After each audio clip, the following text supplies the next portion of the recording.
Takže čaute, dnes je 10. mája, 9 hodín ráno, boli sme na Malom Dunaji, podaril sa nám krásny šupík s hmotnosťou 8 kg. Myslím si, že to, čo mu zatiaľ príroda nedala na váhe, mu pridala na kráse, pretože je fakt nádherný.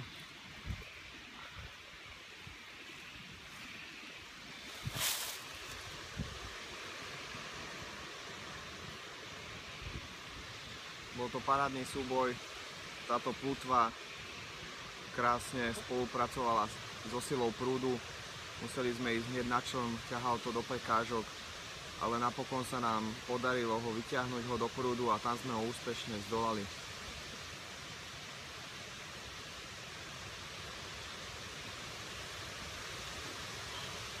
Paráda, rozbieha sa to.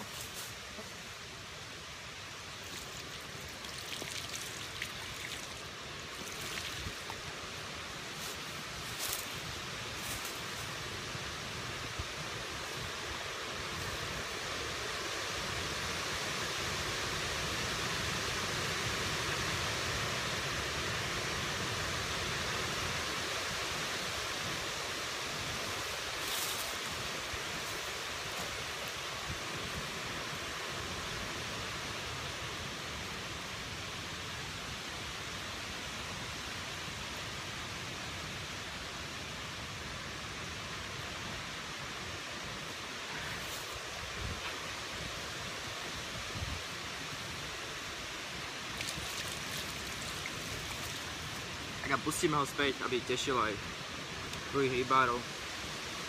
Ideme ďalej. Krásna ryba zo zmezovej vody. Super.